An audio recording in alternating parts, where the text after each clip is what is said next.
Hello friends, welcome to Arkin Facts. Today we will discuss about the elements of design, especially for the interior design. और अब देखेंगे कि किस तरीके से elements of design हम यूज करते हैं इंटीरियर डिजाइन में और इनका क्या रोल होता है एक स्पेस को डिजाइन करने में या किसी प्रोडक्ट को डिजाइन करने में।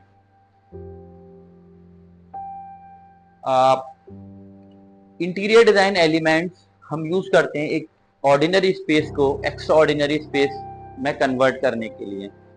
और we have basic 7 types of elements of design which includes space, line, shape, form, texture, color. So our first element of design is space. Space is just like a canvas जहां हम अपने thoughts और अपने ideas को हम workout करते हैं। ये स्पेस ही है जो डिसाइड करता है कि हम क्या फर्नीचर अपने हम प्लेस कर सकते हैं, किस तरीके से उसको डिजाइन कर सकते हैं और हमारे पास कितनी लिमिटेशन है जिसको हम यूज करके अपने स्पेस को एनहांस कर सकते हैं। स्पेस दो तरह के होते हैं, पहला पॉजिटिव स्पेस, दूसरा नेगेटिव स्पेस। पॉजिटिव स्पेस वो होता है जहां हम फर्नीचर डेकोर हम प्लेस करते हैं। नेगेटिव स्पेस वो होता है जो हम वैकेंट रखते हैं। और इंटीरियर डिजाइन में इन दो स्पेसेस का, नेगेटिव और पॉजिटिव स्पेस का बैलेंस होना बहुत इंपॉर्टेंट है। अगर हम हमारे स्पेस में पॉजिटिव स्पेस ज्यादा होगा तो it will look like over crowded, और वहीं अगर हमारे स्पेस में नेगेटिव स्पेस ज्यादा होगा तो वो हमें वैकेंट लगेगा। So next element of design is line. Line is one of the most basic elements of design. ये डिजाइन का सबसे बेसिक एलिमेंट है। तो लाइन का जो सिग्निफिकेंस है वो ये है कि लाइन जो है वो डायरेक्शन, ग्रोथ, पोजीशन शो करता है। अगर हम लाइन को क्लासिफाई करें तो हम लाइन को क्लासिफाई कर सकते हैं स्ट्रेट लाइन। स्ट्रेट लाइन में हमारे वर्टिकल लाइन हो सकती हैं, हॉरिजॉन्टल लाइन हो सकती हैं, डायगोनल लाइन हो सकती हैं, सिमिलरली कर्व लाइन हो सकती हैं, जिगजैग लाइन हो सकती हैं, और भी अलग अलग तरह से हमारे पास डिजाइन में लाइन हो सकती है। हमारे पास कुछ इमेजेस हैं। इस इमेज में आप अगर देखेंगे तो यहाँ पर हमारे पास वर्टिकल लाइंस हैं, इसमें हमारे पास हॉरिजॉन्टल लाइन है, इसमें हमारे पास vertical lines with curve form के साथ इसमें शो किया गया है। हमारे पास जैसे हमने डिस्कस किया कि हमारे पास डिफरेंट टाइप्स की लाइंस हैं। हमारी जो हॉरिजॉन्टल लाइंस हैं वो एक स्टेबिलिटी और रेस्टफुलनेस की फीलिंग हमें प्रोवाइड कराती है इंटीरियर डिजाइन में। जैसे इस इमेज में अगर हम देखें तो ये जो आपको सीलिंग में मेंबर्स दिख रहे हैं, these are horizontal lines, these are arrange horizontally. Similarly जो बैक साइड में आपको जो ये शेल्फ दिख रही है, जो यूनिट दिख रहा है, उसमें भी अगर आप देखेंगे तो हमारे पास हॉरिजॉन्टल लाइंस हमें दिखती हैं। तो furniture, windows and linear lighting fixture that run parallel to the ground are examples of horizontal lines. और नेक्स्ट जो हमारी लाइन का टाइप है वो है वर्टिकल लाइंस। तो वर्टिकल लाइंस का जो सिग्निफिकेंस है वो ये है कि ये अगर हम यूज करते हैं इंटीरियर में तो ये हमें एक हाइट और स्टेबिलिटी का हमें सेंस फील कराती है। एक मैस्कुलिन कैरेक्टर ऐड करने के लिए भी हम वर्टिकल लाइन अपने डिजाइन में यूज करते हैं। अब इसको यूज करने के डिफरेंट मेथड्स हैं। We can use vertical lines through panelling, tall windows, columns और डोर। जैसे इस इमेज में अगर हम देखें तो हमने यहाँ पर पार्टीशन यूज किया है जिसमें हमने वर्टिकल लाइन को यूज किया है। वर्टिकल लाइन यूज करने का एक जो साइकोलॉजिकल इम्पैक्ट है वो ये है कि अगर हम वर्टिकल लाइन यूज करते हैं तो हमें जो स्पेस है वो काफी मतलब हाइट में हमें बड़ा फील होता है, कि लगता है कि उसकी ना हाइट काफी ज्यादा है। तो for this reason we use vertical line. जो नेक्स्ट कैटेगरी ऑफ लाइन है हमारे पास वो है डायगोनल लाइन। डायगोनल लाइन हम जो यूज करते हैं इंटीरियर में वो एक एनर्जी और एक मूवमेंट का सेंस क्रिएट करने के लिए करते हैं। हमारा जो डिजाइन है वो बोरिंग ना हो, बहुत ज्यादा स्टैटिक ना हो, इसके लिए हम डायगोनल लाइन यूज करते हैं। जैसे मैंने बताया भी कि अगर एक बहुत ही सिंपल से रूम को आपको एक ट्विस्ट या कुछ थोड़ा इंटरेस्ट क्रिएट करना है तो उस केस में हम डायगोनल लाइन यूज करते हैं। इस बुक शेल्फ में आप देखेंगे तो स्लाइंटेड पार्टीशंस यूज किए गए हैं। सिमिलरली और भी बहुत सारे मेथड्स हैं जिसके थ्रू हम डायगोनल लाइन को यूज करते हैं। जैसे वॉलपेपर हम यूज कर सकते हैं जिसमें डायगोनल पैटर्न है, फैब्रिक यूज कर सकते हैं, और टाइल भी हम यूज कर सकते हैं जिससे हमें डायगोनल पैटर्न या डायगोनल लाइन की फॉर्म हमें मिल जाती है। नेक्स्ट कैटेगरी ऑफ लाइन है वो है कर्व लाइन। तो जो कर्व लाइन का यूज करने का पर्पज है वो है अपने डिजाइन में फ्लूइडिटी और मूवमेंट को प्रोवाइड कराना। इसको यूज करने का एक और जो रीजन है वो है कि जो हमारा शार्प एजेस हैं या जो शार्प कॉर्नर्स हैं उसको अवॉइड करना।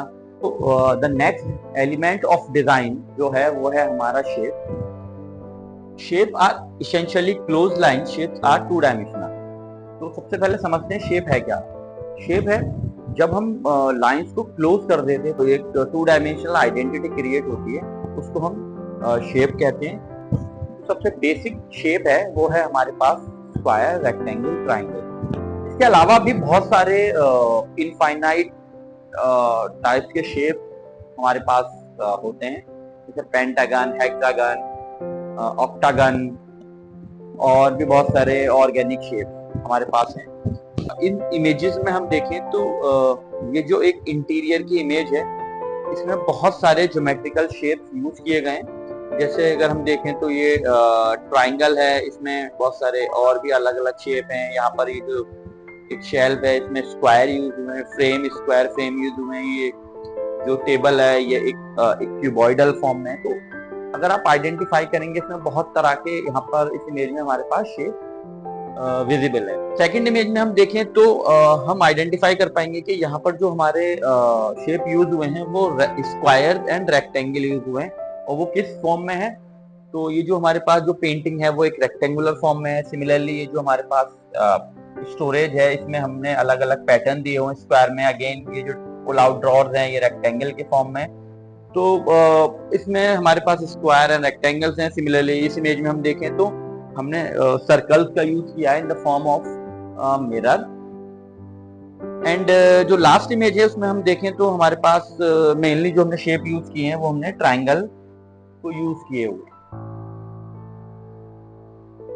ओके, ये आपके सामने जो एक इमेज है ये एक रिसेप्शन एरिया की इमेज है। इसमें अगर आप ध्यान से देखेंगे तो आपको दिखेगा कि ये जो मोस्ट प्रोमिनेंट जो शेप यूज है वो रेक्टेंगल और स्क्वायर को हमने यूज किया हुआ है यहाँ पे। आपके लिए जो आज का असाइनमेंट है वो है कि यहाँ पर 4 इमेजेस दी गई हैं और आपको ये बताना है कि इन चारों इमेजेस में कौन कौन से शेप यूज किए गए हैं। तो वो आप हमें कमेंट में बता सकते हैं। A form is a 3 dimensional thing और object. Form is something solid and tangible. Form क्या है, एक ये सॉलिड और ऐसी चीज है जिसको हम टच करके देख सकते हैं, छू सकते हैं। For example I have a box in my hand, तो वो मैं इसको छू सकता हूँ। It is a tangible, touch कर सकता हूँ, देख सकता हूँ। तो इस तरह की जो भी ऑब्जेक्ट्स हैं जो आपके चारों तरफ हैं वो उसका कुछ ना कुछ एक शेप या एक फॉर्म होता है। तो जब भी डिजाइनर कुछ डिजाइन करते हैं या एज एक आर्टिस्ट जब कुछ डिजाइन कर रहा है तो वो एक उसका प्रोटोटाइप बनाएगा इन अ सॉलिड फॉर्म। वहीं एक अगर एक इंटीरियर डिजाइनर को स्पेस डिजाइन करता है तो sometime we need to design its form also, for example a model of that particular space. तो वहां हम फॉर्म का यूज करते हैं। जैसे इस इमेज में देखें तो एक ये लैंप है, इसका बेस अगर आप देखेंगे तो वो एक स्फेरिकल फॉर्म में है। वहीं यहाँ एक बहुत ऑर्गेनिक सी फॉर्म हमने यूज की हुई है, from floor to wall and it create kind of fall ceiling. Similarly, this is the form designed by some sculptor to express his ideas and expression. Our next element of design is texture.